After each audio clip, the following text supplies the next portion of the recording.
అనంతపురం వైఎస్ఆర్ విద్యార్థి విభాగం ఆధ్వర్యంలో ఈరోజు గవర్నమెంట్ ఏదైతే జీవోని పాస్ చేసిందో ఏ GO RC number 3067/2025 dated 1/8/2025 GO ఏమిరా ఈ జీవో అర్థం అంటే ప్రభుత్వ పాఠశాలల్లోకి విద్యార్థుల వాళ్ళ తల్లిదండ్రులు స్కూల్ కమిటీ వాళ్ళు తప్ప ఇంకొకరు వెళ్ళకూడదు అనే జీవోని గవర్నమెంట్ తెచ్చింది.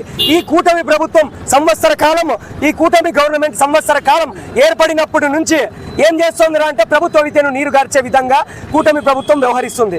మేము గత 4 రోజులుగా హాస్టల్ పర్యటించి ఆ హాస్టల్లో ఉన్న సమస్యలను మేము తెలుసుకొని ఆ హాస్టల్ యొక్క సమస్యల్ని పేపర్లకు బహిరంగంగా చేస్తే ఆ కూటమి నాయకులకి వెన్నులో వణుకు పుట్టి ఇలాంటి జీవోలు తెచ్చారు. అంటే విద్యార్థుల యొక్క సమస్యల్ని బయటికి రానికూడదనే కోణమే ఇది ముఖ్యంగా కనిపిస్తుంది.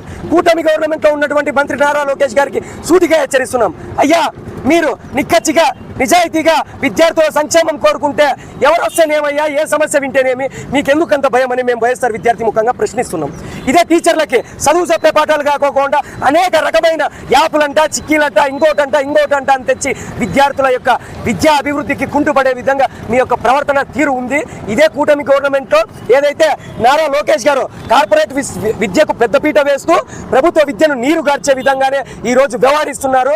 కూటమి గవర్నమెంట్లో ఉన్నటువంటి పవన్ కళ్యాణ్ నాయుడు మీరు గతాన్ని మర్చిపోయారా? మీరు స్కూల్కి వెళ్ళి సందర్శించిన ఆ రోజు జనసేన ముఖ్య నేతగా ఉండి స్కూల్కి వెళ్ళి సందర్శించిన గతాన్ని మీరు మరిచి ఈరోజు ఈ జీవో వస్తే సెంట్రల్ ఫుట్ వేసుకొని నోటికి తాళం వేసుకుంటారా? విద్యార్థి నాయకులుగా మేము మిమ్మల్ని ప్రశ్నిస్తామని గద్దెనెక్కారు కదా. విద్యార్థులకి అనేక రకమైన ఇబ్బందులకు గురి అవుతుంటే ఎందుకు ప్రశ్నించకుండా ఉన్నారు? ఇప్పుడు రాష్ట్రంలో red book policy, yellow book rules నడుస్తుంది. ఏమిరా రెడ్ బుక్ పాలసీ అంటే అక్రమ అరెస్టులు, మిథున్ రెడ్డి అన్న అక్రమ అరెస్టు, ఇదే మన చెవిరెడ్డి గారి అక్రమ అరెస్టు, కాకాని గారి అరెస్టు, మా పానుగంటి చైతన్య గారి అరెస్టు, రవిచంద్రన్న గారి మీద కేసులు, ఎక్కడ చూస్తే అక్కడ కేసులు పెడుతున్నారు. Red book, yellow book policy ఏందిరా అంటే నారాయణ గారికి, చైతన్య గారికి, ఈ విధమైన వాళ్ళకి ఇదే పాలసీ మ్యాటర్స్ వాళ్ళకి నచ్చిన విధంగా చేసుకునే విధంగా ఎల్లో బుక్ రూల్స్ని తెచ్చి ఈరోజు కూటమి ప్రభుత్వం విద్యా వ్యవస్థను నీరుగారుస్తుంది. మీరు తెచ్చిన జీవోకి నిరసనగా మేము అనంతపురంలో అంబేద్కర్ విగ్రహం దగ్గర వైఎస్ఆర్ విద్యార్థి విభాగం నాయకులంతా కలిసి నల్ల రిబ్బన్లతో మేము నిరసన తెలియజేస్తున్నాం. అంబేద్కర్ గారు తెచ్చిన రాజ్యాంగాన్ని అమలు చేయకుండా రెడ్ బుక్ రాజ్యాంగాన్ని, ఎల్లో బుక్ రూల్స్ని మీరు అమలు చేస్తున్నారు. ఇది మీకు మంచి పద్ధతి కాదని నారా లోకేష్ గారికి మేము ఈ కార్యక్రమం ద్వారా హెచ్చరిస్తున్నాం. లేదనుకో ఇదే జీవోని కంటిన్యూ చేస్తే మేము విద్యార్థి సంఘాలుగా మీ ఇంటి ముట్టడికైనా మేము పాల్పడతామని మేము మీకు హెచ్చరిస్తున్నాం.